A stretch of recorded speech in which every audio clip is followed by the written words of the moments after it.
రాజాధిరాజ రాజమార్తాండ సాహితీ సమరాంగణ సార్వభౌమ శ్రీకృష్ణదేవరాయలు వారు విచ్చేయుచున్నారహో.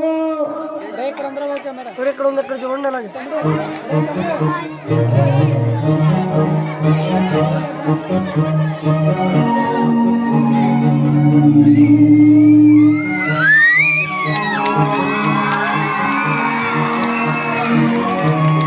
అష్టదిగ్గజ కవులకు, సాహితీ ప్రియులకు, పుర ప్రజలకు స్వాగతం.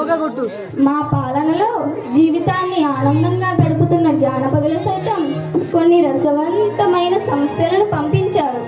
మీరు వీటిని రసవత్తరంగా పూరించి నేటి భువన విజయ సభను రంజింపజేయండి.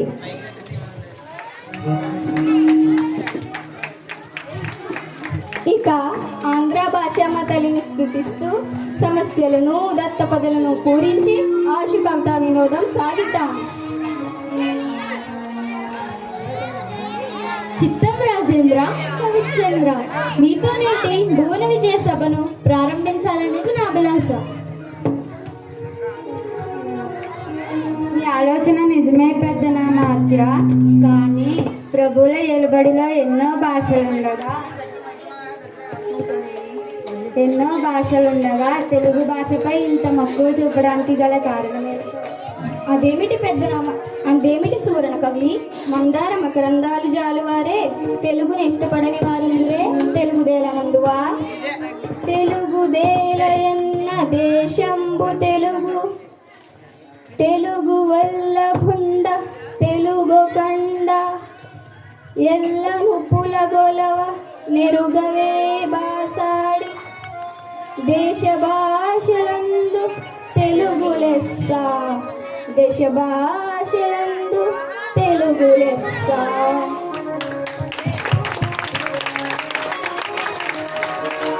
మరి మన ఇంతటి తెలుగు భాష మీద ఎవరికైనా ఎందుకు మమకారం ఉండదు? పెద్దనార్య, కవులారా, మేము పద్యమును తర్వాత పూరిస్తాం. ముందు మీరంతా పద్య పూరణకు పూనుకోండి.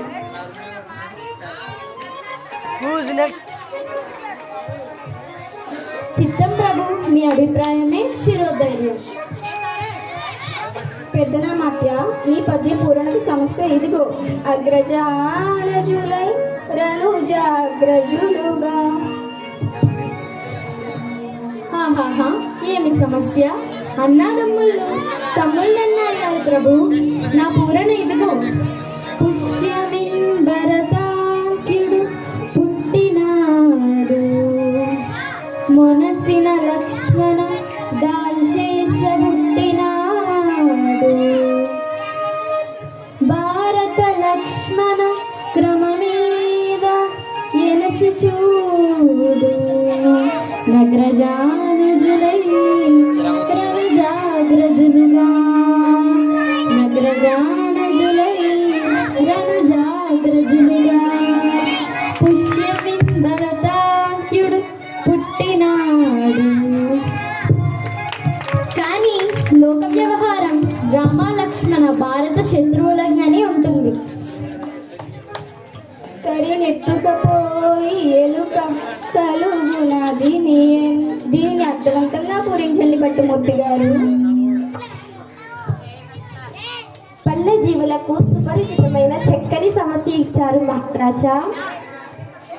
కరులు చిలకలెత్తురు సర్కరతో నొరరించి అచ్చ కడబెట్టుడుచు కరిమరిచే వత్తకుండ ఆకడినెత్తుకపోయి నెలుక కలుగున దినిగిన్, కరినెత్తుకపోయి ఎలుక కలుగున దినిగిన్.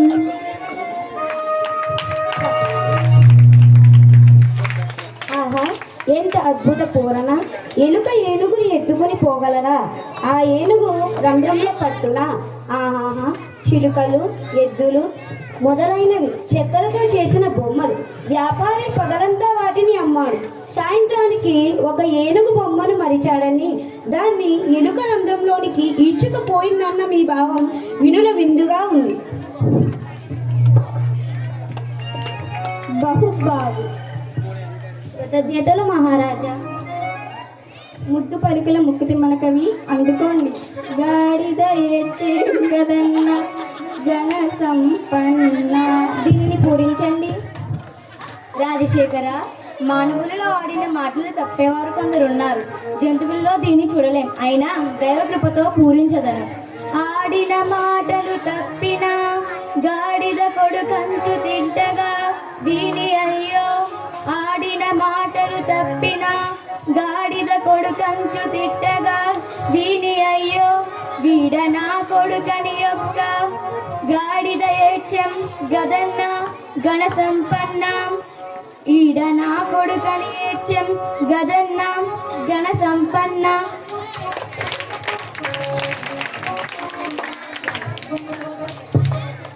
లౌకిక జీవన గమనంలో గ్రామీకుల దుశ్యలను ఆడి తప్పిన హీమ భావనంతో తెలుపుతూ మాట నిలబెట్టుకోవడం విలువల్ని చాటారు. ఆడి తప్పిన మనుషులు గాడిదను తిట్టినప్పుడు విశ్వేశానికి మారుపేరుగా నిలిచింది జంతువు. గాడిద ఏడ్చిందని అన్నారు. దీనిని చెప్పే దృష్టాంత రూపాల్లో పూరణ బల.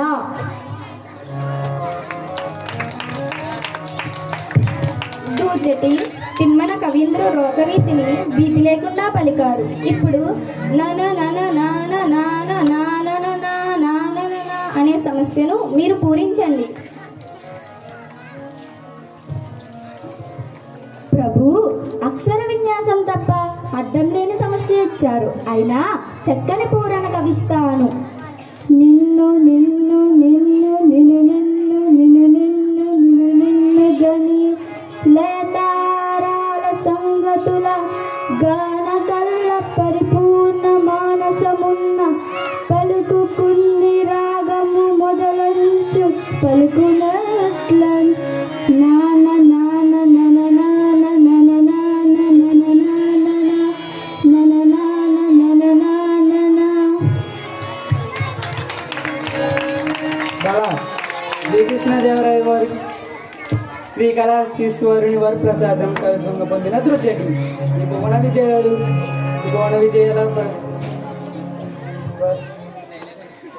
విజయాల కవులను చూసి జానపదాలు మన కవుల సాహిత్యాన్ని మన సభ గొప్పతనాన్ని చూసి పొలంలో పనులు చేసుకుంటూ కూడా లయ తాళానికి అనుకూలంగా మిక్కిలి సంతోషంతో కొన్ని రాగాలను అల్లుకునే స్థితిని కళ్ళకు కట్టింది. పనుల్లో పాటలతో పాటు పద్యాలను పాడుకునే వైఖరి అద్భుతం. అవునవును, జానపదుల సొత్తు జానపదం. సత్యం చెప్పారు రామకృష్ణ.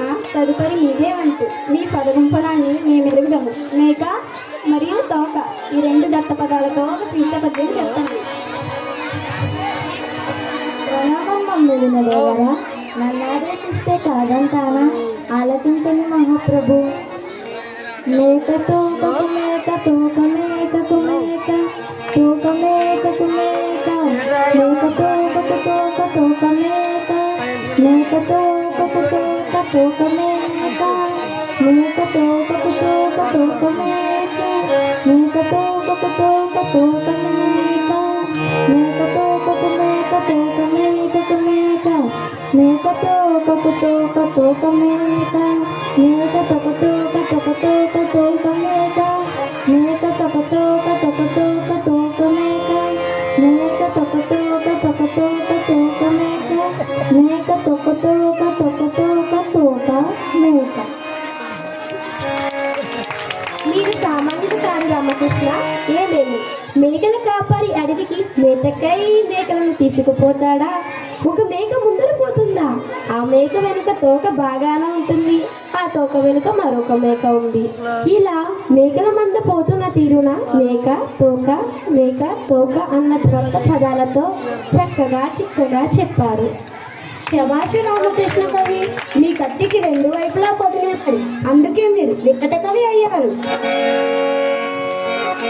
రామభద్ర, గోలకొండ, మూలముండ, పూలదండ, కొత్తకొండ ఈ పదాలను ఆధారం చేసుకుని భరతార్థంలో ఒక పద్యం చెప్పండి.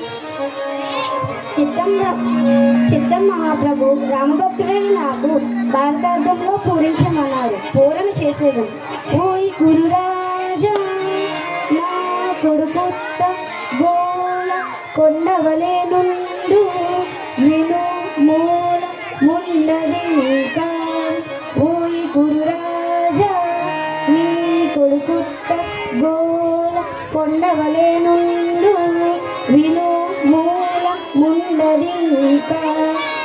ఘనమున గిలిపింతు పాండు సుతులం నురుమునన్ భూలదండరే కొత్త కుండ నురుమునన్ భూలదండరే కొత్త కుండ.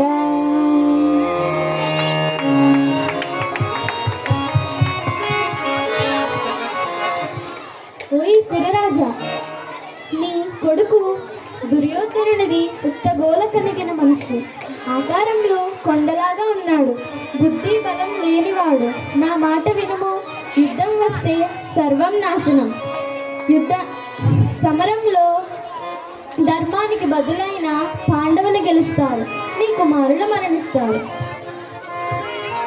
పద్యం బాగుంది రామభద్ర. కొత్త కొండలు రేకు ఒత్తకొండ అన్నారు చూడు, అద్భుతంగా ఉందయ్యా. తర్వాత పింగళి సూరన, మా ఆరాధ్య దైవమైన శ్రీహరి దశావతారాల గురించి ఆశుడుగా ఒక పద్యాన్ని పూరించమన్నారు. వేరొకరు పంపించారు, ప్రారంభించండి. శ్రీహరి భక్తి నీకాయ శ్రీకృష్ణదేవరాయ, కోరినట్లే వినిపిస్తాను.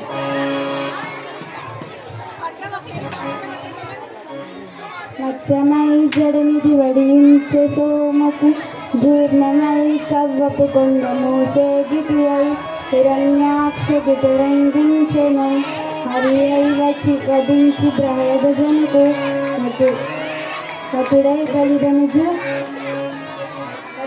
బలిదనుజు వచించి ఛత్రపంక్తి జెండే దశరథండై దశకంఠి జగతాక్ష శౌర్యై దుస్తుల సంహరి.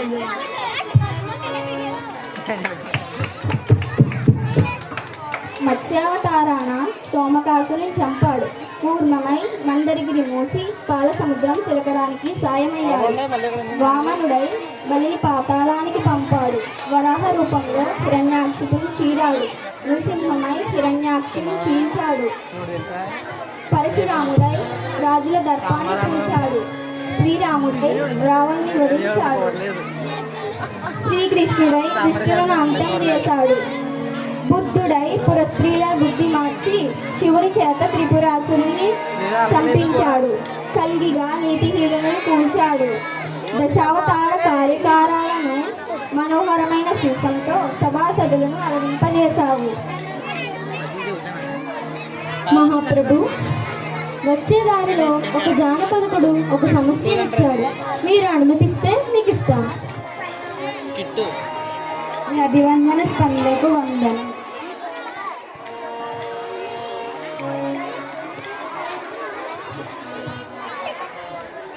అది సంగతి, ప్రభువుల వారికి ఇవ్వదగిన సమస్య. అష్టదిగ్గజ కవులారా, నా కీర్తిని దిగాంతరంగా వ్యాపించజేయాలన్న మీ కుతూహలానికి సంతోషం. పూరణ చేసేదను, సంతోషం, ఆలకించండి.